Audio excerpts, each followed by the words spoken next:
Hello friends, welcome to देख भाई सुन reviews. आज हम आपके लिए मूवी देख के आए हैं RRR। जी हाँ। और सबसे पहले आपको कोई भी रिव्यू करने से बता दूं, ये फिल्म सिनेमा के लिए बनी है सिर्फ, तो आप कृपया इसको छोटे स्क्रीन पर ना देखें। लीड एक्टर्स हैं फिल्म में रामचरण तेजा और जूनियर एनटीआर, दोनों ही साउथ के बहुत हैवी वेट हैं। और छोटे से रोल में आलिया भट्ट भी हैं और एक कैमियो में अजय देवगन है। अब ऐसी कोई मूवी होती है जिसमें दो सुपरस्टार होते हैं, तो एक आम क्वेश्चन लोगों का ये रहता है कि हु एक्टेड बेटर। जी जी। लेकिन इस फिल्म में देखने वाली बात यह है कि एक्टिंग दोनों एक्टर्स ने एक दूसरे से बेटर करने की बजाय उनका एम्फेसिस था कि एक दूसरे के साथ एक्टिंग करें, एक दूसरे को कॉम्प्लीमेंट करें और एक दूसरे को पकड़ के चलें। और इसी वजह से दोनों की बहुत अच्छी परफॉर्मेंसेस निकल करके आई हैं। चाहे दोनों मिलके किसी को रेस्क्यू कर रहे हो, आपस में लड़ रहे हो, मिलके दुश्मनों से लड़ रहे हो, यहाँ तक कि डांस कर रहे हो। एग्जैक्टली उन्होंने एक दूसरे को हर सीन में कॉम्प्लीमेंट किया है। शायद डायरेक्टर ये जानते थे, इसीलिए उन्होंने मूवी में कई बार वो सीन रखा है कि एक एक्टर हॉर्स पे है, एक मोटरसाइकिल पे है, लेकिन वो एक दूसरे को मैच करते हुए राइड कर रहे हैं। जी। कहानी शुरू होती है जब स्कॉट सर अपने परिवार के साथ आदिलाबाद आए थे तो एक छोटी बच्ची को ले आए। वो दरअसल गोंडों की बच्ची है।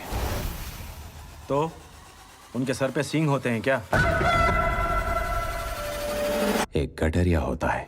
अब कहानी ये शुरू होती है कि उस बच्ची को वापस लेकर के आना है उस ट्राइब में, और अंग्रेज जो हैं वो उस बच्ची को रोकने की कोशिश कर रहे हैं। रामचरण तेजा ब्रिटिशर्स के एक सीनियर ऑफिसर बनने की महत्वाकांक्षा रखते हैं, इसीलिए वो जूनियर एनटीआर को पकड़ने का बीड़ा खुद उठाते हैं कि अगर मैं इसको रोक लूंगा तो उनको प्रॉमिस किया जाता है कि आप स्पेशल ऑफिसर बना दिए जाएंगे। राजा मौली जो डायरेक्टर हैं इस फिल्म के, उनका एक सिग्नेचर स्टाइल है। वो किसी भी एक सीक्वेंस को पहले कंसीव करते हैं बढ़िया तरीके से और उसके बाद उसको उससे भी ज्यादा बढ़िया तरीके से एग्जीक्यूट करते हैं। तो हो सकता है आप कई लोग थे वहां पर, हमें सिनेमा में भी मिले, जो उन सीन्स के अंदर फिजिक्स के लॉज ढूंढ रहे थे, तो कृपया वो सब मत ढूंढिएगा। आप एंजॉय कीजिए मूवी को। आप ये मत देखिए किक लग के ईस्ट में जाना चाहिए था, वेस्ट में जाना चाहिए था। Just enjoy. राजा मौली का वो स्टाइल है। पहली सीक्वेंस में जब रामचरण तेजा आते हैं और एक भरी हुई भीड़ के ऊपर कूद पड़ते हैं, मारा धापी करते हैं, एक आदमी को पकड़ करके लेके जाना, उन्होंने बहुत बढ़िया एक वो सीन बन पड़ा है। एग्जीक्यूशन उससे भी जबरदस्त। उससे ही अगले सीन में actually viewers are in for treat. उससे अगले सीन में जूनियर एनटीआर जो कि उस ट्राइब के हैं, गोंड ट्राइब के, वो दिल्ली के आउटस्कर्ट्स के हैं, और एक शेर को पकड़ने के लिए तो नहीं जाते, खैर वो जाते तो छोटे जानवर के लिए, शेर आ जाता है और फिर उसका कैसे वो सामना करते हैं, कमाल का सीन बन पड़ा है। थोड़ा सा मुझे पर्सनल लेवल पे राइटिंग में प्रॉब्लम लगी कि उससे नेक्स्ट सीक्वेंस में जब ये दोनों हीरो आमने सामने आते हैं और एक बच्चे को बचाते हैं जो जमुना नदी में है, तो दोनों को बड़ा अच्छा तैरना आता है। एक पुल पे है, एक जमुना नदी के किनारे पे है, लेकिन दोनों आंखों में एक दूसरे के साथ एक सीक्वेंस की तैयारी कर रहे हैं कि हम कैसे रस्सी के जरिए इसको बचाया जाए। वो थोड़ा सा ऐसे लगा, कान को घुमा करके पकड़ने वाली बात लगी। एग्जीक्यूशन उस सीन की भी बहुत बेहतरीन है। फिल्म की जोरदार डायरेक्शन को कॉम्प्लीमेंट किया है एक बहुत ही बढ़िया बैकग्राउंड स्कोर ने, गानों ने और दोनों हीरो के डांस ने। अब ये जो नाचो नाचो गाना है इस मूवी का, उसको काफी लोग कंपेयर कर रहे हैं वॉर फिल्म के जय जय शिव शंकर से, जो कि बिल्कुल उनको नहीं करना चाहिए। जय जय शिव शंकर मुझे अच्छा लगता है गाना, उसमें डांस भी बड़ा अच्छा किया है, लेकिन उसकी कोरियोग्राफी और इस वाले गाने की कोरियोग्राफी में बहुत फर्क है। जहाँ वहाँ पे छोटे छोटे शॉट्स में डिस्को टाइप कट्स जी ले रखे हैं, यहाँ पे बहुत लंबे लंबे डांस सीक्वेंस, और कैसे उन्होंने एक कदम से कदम मिला के वेरी वेल सिंक्रोनाइज्ड रादर। हाँ जी। अजय देवगन एक छोटे से रोल में आते हैं, आलिया भट्ट छोटे से रोल में आती हैं। ज्यादा काम दोनों के पास ही नहीं करने का था। अजय देवगन का थोड़ा सा रोल बड़ा है, 10-12 मिनट का रोल है, और उन्होंने उसको अच्छा निभाया है। अब इतने परिपक्व हो गए हैं, उनकी प्रेजेंस है स्क्रीन पर, वो दिखते हैं। आलिया भट्ट ठीक है, she was also ran category types, बहुत ज्यादा वो कोई छाप नहीं छोड़ पाई। उनके लिए कोई ज्यादा था भी नहीं मटेरियल छाप छोड़ने के लिए।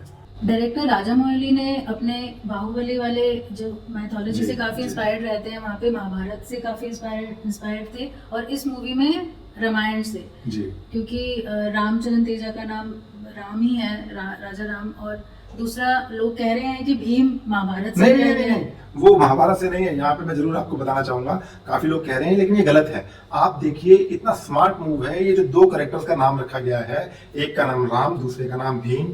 आप अभी पीछे इलेक्शंस होके हटे हैं और सिर्फ दो नाम ऐसे हैं जिनके ऊपर आप सबसे ज्यादा भीड़ जुटा सकते हैं, एक राम और दूसरा भीम, और ये दोनों नाम बड़े स्मार्टली अपने दोनों कैरेक्टर्स के दे दिए गए हैं। और इंटरवल के बाद तो मूवी बहुत ही लिबरली उसमें से माइथोलॉजी में से उठाती है पॉइंट्स। राम है, आलिया भट्ट सीता है, राम का अपने गांव से वनवास हो चुका है, और बिल्कुल लास्ट के आपने देखा कि लास्ट में जो पूरे सीन आए हैं, लगभग 20-25 मिनट की फिल्म जो पूरा क्लाइमेक्स फिल्म का चला है, उसमें रामचरण तेजा राम की ही पोशाक में है, धनुष भी उन्होंने लटका रखा है, बाण से ही वो बाण से ही मार रहे हैं, और बड़े बड़े वो कह रहे हैं असुरों का हमें वध बकायदा करना बोला है। जाता है कि आप छोटे छोटे असुरों के लिए क्यों नहीं, बड़े असुरों का हमें वध करना है। काफी कुछ छोटे छोटे सटल पॉइंट्स हैं, अगर आप देखना चाहें तो श्री राम के हाथ में धनुष जरूर है, लेकिन वो बार बार ये बात कह रहे हैं कि हमें हर एक के हाथ में बंदूक देनी है, आप जो इसका मतलब निकालना चाहें। और हाँ, लास्ट में और एक बड़ी अच्छी बात है, जब फिल्म आप देखेंगे आप समझ पाएंगे, भीम राम के सामने खड़े हैं, कुछ मांगने के लिए राम उन्हें कहते हैं और भीम कहते हैं कि हमें शिक्षा दीजिए। वहां पर आपको ये क्लियर हो जाएगा कि भीम नाम जो लिया गया है ये महाभारत से लिया गया है या ये बाबा साहब भीमराव अंबेडकर जी पे लिया गया है। फिल्म का फर्स्ट हाफ बहुत ही अंधाधुंध तरीके से फास्ट है, ओहो, बहुत आपको सांस engross लेने की करता फुर्सत है। नहीं मिलती है। हाँ जी, शायद इसी वजह से लोगों को सेकंड हाफ स्लो लग रहा है। हाँ बिल्कुल ठीक कह रही हैं आप, ये शायद रिलेटिव वो है, कंपैरिजन है। हाँ जी, जी, जैसे आप कार अगर आप 120 की स्पीड पे चला रहे हैं जी। तो आपको 80-90 पे भी लगेगा कि स्लो चल रही है, जबकि 80-90 की स्पीड अपने आप में कम नहीं है। कम नहीं है। अब ये तो हमने आपको फिल्म के सारे पॉजिटिव पॉइंट बता दिए, क्या कुछ नेगेटिव पॉइंट भी बता दें? थोड़ा सा हमें राइटिंग में प्रॉब्लम लगी फिल्म के, जहाँ पर जब बड़ा इंस्पायर्ड दिखाया है इसको, रामचरण तेजा जो हैं वो किसी भी हालत पर अंग्रेजों के लिए कुछ भी करने को तैयार हैं ताकि उन्हें एक स्पेशल ऑफिसर की पदवी मिल जाए।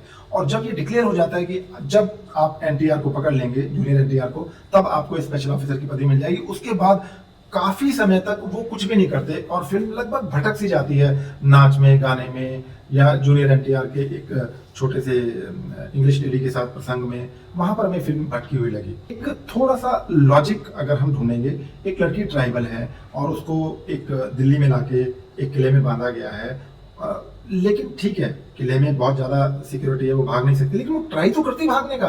उसने एक बार भागने की भी ट्राई नहीं करी, वो इतनी छोटी भी नहीं थी कि ट्राई नहीं करती।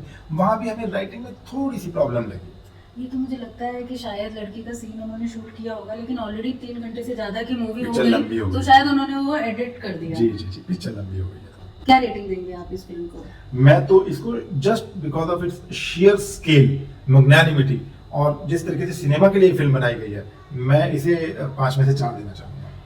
अगर आपको हमारा ये रिव्यू पसंद आया है तो हमारे इस वीडियो को लाइक कीजिए, शेयर कीजिए, हमारे चैनल देख भाई सुन रिव्यूज़ को सब्सक्राइब कीजिए। Thank you. Thank you.